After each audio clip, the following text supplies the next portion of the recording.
North കൊറിയയും south കൊറിയയും തമ്മിലുള്ള ബന്ധം അത്ര ഊഷ്മളമൊന്നുമല്ല.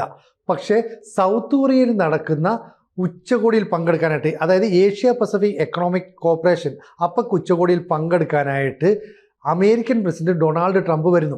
അപ്പോൾ ഡൊണാൾഡ് ട്രംപ് വരുമ്പോൾ ഷീ ഉൾപ്പെടെയുള്ള നേതാക്കളുമായിട്ട്, ലോക നേതാക്കളുമായിട്ടൊക്കെയുള്ള കൂടിക്കാഴ്ച നടത്തും.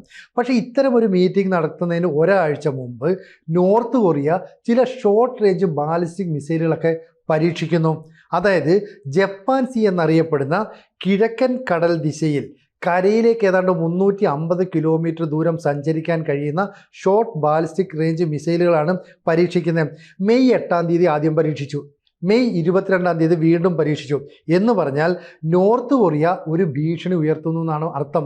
ഇവിടെ ഏഷ്യൻ രാജ്യങ്ങളുടെ സന്ദർശനത്തിനായിട്ട് അമേരിക്കൻ പ്രസിഡന്റ് ഡൊണാൾഡ് ട്രംപ് പുറപ്പെടുകയാണ്.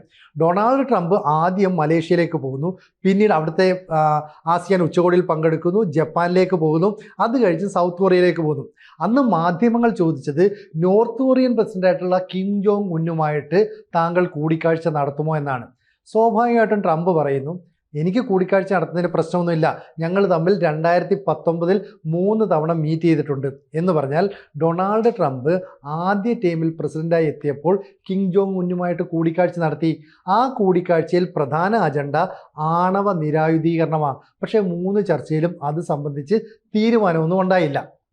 ഇപ്പോഴും ഈ ആണവായുധ നിർമ്മാണത്തിൽ നിന്ന് അവർ പിന്മാറിയാൽ കൂടിക്കാഴ്ചയ്ക്ക് തയ്യാറാണെന്നാണ് ട്രംപ് പറയുന്നത്. പക്ഷേ ഇതൊക്കെ ഇരിക്കുമ്പോൾ തന്നെ അമേരിക്കയിലെ ഈ പറയുന്ന ഒഫീഷ്യൽ അംഗങ്ങൾ പറയുന്നത് ഇത്തരത്തിലൊരു കാര്യം ചാർട്ടിൽ ഉൾപ്പെടുത്തിയിട്ടില്ല.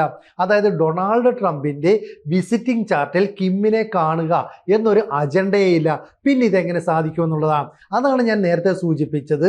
നോർത്ത് കൊറിയയും സൗത്ത് കൊറിയയും തമ്മിൽ വേർതിരിക്കുന്ന ഡീമിലിറ്ററൈസ്ഡ് സോൺ ഉണ്ട്. എന്ന് പറഞ്ഞാൽ പട്ടാളത്തിൻ്റെ ഒന്നും വലിയ സ്വാധീനമില്ലാത്ത ഒരു മേഖല. ആ മേഖലയിൽ വെച്ച് വേണമെങ്കിൽ ട്രംപും കിമ്മും തമ്മിൽ കൂടിക്കാഴ്ച നടത്താം. ഇത് പറയുന്നത് സൗത്ത് കൊറിയയിലെ മന്ത്രിയായിട്ടുള്ള ചുങ് ദോങ് യോങ് തന്നെയാണ്. ഇത്തരം ഒരു സംഭവങ്ങൾ മുമ്പ് ഉണ്ടായിട്ടുണ്ട് എന്നത് വെച്ചാണ് പറയുന്നത്. അതായത് 2019 ജൂണിൽ ഒസാക്ക സിറ്റിയിൽ വെച്ച് ഈ ഗ്രൂപ്പ് ഓഫ് 7 എന്ന് പറയുന്ന ഉച്ചകോടിയിൽ പങ്കെടുത്തതിന് ശേഷം അപ്രതീക്ഷിതമായിട്ട് ഡൊണാൾഡ് ട്രംപ് കിം ജോങ് ഉന്നുമായിട്ട് കൂടിക്കാഴ്ച നടത്തി.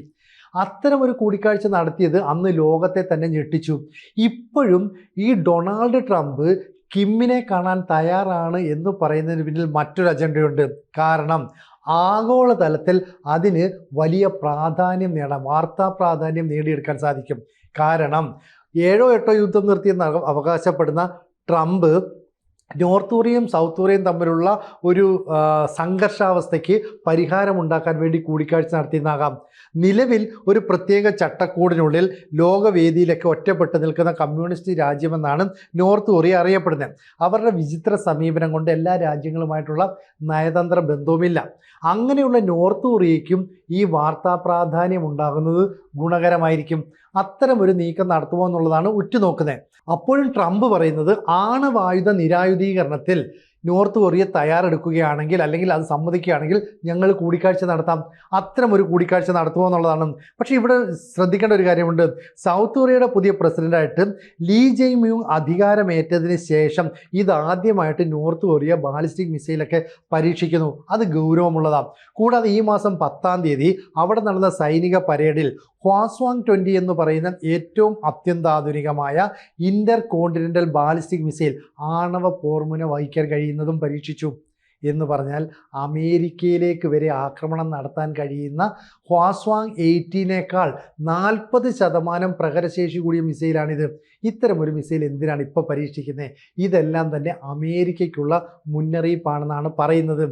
അങ്ങനെയാണെങ്കിൽ കൂടിയും അമേരിക്കയുമായിട്ട് നല്ല ബന്ധമാണ് നോർത്ത് കൊറിയയെന്ന് വരുത്തി തീർക്കാൻ ട്രംപ് ശ്രമിക്കും. 2019 ട്രംപ് പ്രസിഡന്റായിട്ട് അധികാരമേറ്റ ആദ്യ ടൈമിൽ നോർത്ത് കൊറിയ സന്ദർശിച്ചിരുന്നു. അന്ന് ലോകം ഞെട്ടിത്തെറിച്ചു പോയി. കാരണം അമേരിക്കൻ പ്രസിഡന്റുമാരുടെ ചരിത്രത്തിൽ ആദ്യമായിട്ടാണ് ഒരാൾ നോർത്ത് കൊറിയ സന്ദർശിക്കുന്നത്. അങ്ങനെ കിമ്മുമായിട്ടുള്ള കൂടിക്കാഴ്ചയൊക്കെ നടത്തി. പക്ഷേ ആണവായുധങ്ങളുടെ നിർമ്മാണത്തിൽ നിന്നും അവർ പിന്നോട്ട് പോയില്ല. മാത്രമല്ല സൗത്ത് കൊറിയയുമായിട്ടുള്ള സംഘർഷവും ഒരു അഭിപ്രായ വ്യത്യാസവും ഒക്കെ നിലനിൽക്കുകയും ചെയ്തു.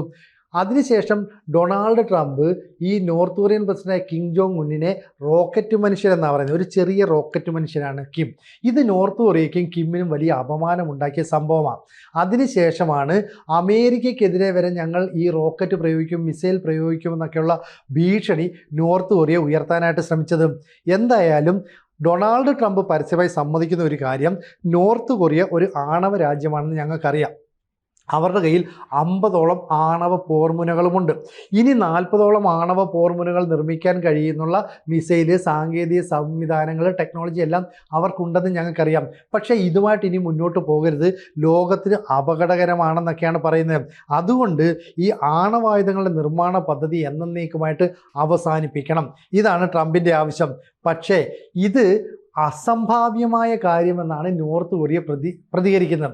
അപ്പോൾ ട്രംപിന് കിമ്മിനെ കാണാൻ താല്പര്യമുണ്ട്.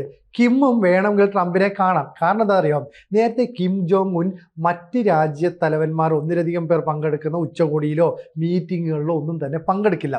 പക്ഷേ ഷാങ്ഹായ് ഉച്ചകോടി നടത്തിയതിന് ശേഷം ചൈന അവിടെ ഒരു സൈനിക പരേഡ് സംഘടിപ്പിച്ചിരുന്നു. ആ പരേഡിൽ റഷ്യൻ പ്രസിഡന്റ് വ്ളാഡിമിർ പുടിനൊപ്പം ഈ നോർത്ത് കൊറിയൻ പ്രസിഡന്റായ കിം ജോങ് ഉൻ എത്തിയിരുന്നു. ട്രെയിനിലാണ് അവിടേക്ക് എത്തിയത്.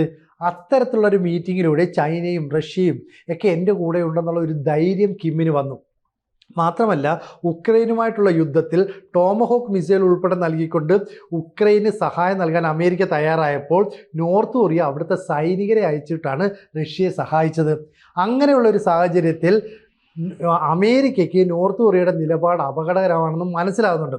അങ്ങനെയാണെങ്കിൽ ഈ സൗത്ത് കൊറിയയിൽ എന്തായാലും ഞാൻ ഉച്ചകോടിക്ക് വരുന്നുണ്ട്, അതിലൂടെ അവിടുത്തെ മന്ത്രിമാരിലൊക്കെ ഇടപെട്ട് അല്ലെങ്കിൽ അവിടുത്തെ ഭരണാധികാരികളിലൊക്കെ സ്വാധീനം ചെലുത്തി നോർത്ത് കൊറിയയുമായിട്ടൊരു മീറ്റിംഗ് നടത്താം. അതാണ് ഞാൻ നേരത്തെ പറഞ്ഞ ഡീമിലിറ്ററൈസ്ഡ് സോണിൽ വെച്ച് അപ്രതീക്ഷിതമായ ഒരു മീറ്റിംഗ് നടത്തിയാൽ അത് ലോക മാധ്യമങ്ങൾക്കിടയിൽ വലിയ ചർച്ചയായി മാറും.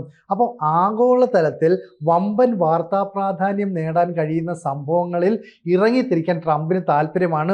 മുമ്പും അങ്ങനെ ചെയ്തിട്ടുണ്ട്. അപ്പം ഒന്നിലധികം ഹ്രസ്വദൂര ബാലിസ്റ്റിക് മിസൈലുകളും ഹ്വാസ്വാങ് 20 എന്ന് പറയുന്ന ഇന്റർ കോണ്ടിനെന്റൽ ബാലിസ്റ്റിക് മിസൈലും ഒക്കെ പരീക്ഷിച്ചുകൊണ്ട് അമേരിക്കയെ ഞെട്ടിച്ച നോർത്ത് കൊറിയയെ ഒന്ന് മയപ്പെടുത്താനായിട്ട് US ആഗ്രഹിക്കുന്നുണ്ട്. എന്നാൽ നേരിട്ട് കൂടിക്കാഴ്ച നടത്തുമോ എന്ന് ചോദിച്ചാൽ അത്തരത്തിലൊരു തീരുമാനമൊന്നും എത്തിയിട്ടില്ലെന്ന് അമേരിക്ക വ്യക്തമായിട്ട് പറയുകയും ചെയ്യുന്നുണ്ട്. എന്തായാലും ബുസാനിൽ നടക്കുന്ന അപെക് ഉച്ചകോടിയിൽ വെച്ച് south Korean leader Lee Jae മ്യൂങ്ങുമായിട്ടുള്ള മീറ്റിംഗ് നടത്തിയതിന് ശേഷം അത്തരം ഒരു മീറ്റിങ്ങിൻ്റെ സാധ്യതയെക്കുറിച്ചും അവർ ചർച്ച ചെയ്യും.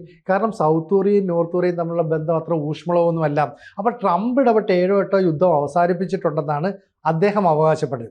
അങ്ങനെയാണെങ്കിൽ ഈ പ്രശ്നവും രമ്യമായി പരിഹരിച്ചാൽ അത് അമേരിക്കയ്ക്ക് ഗുണകരമായിട്ട് മാറും.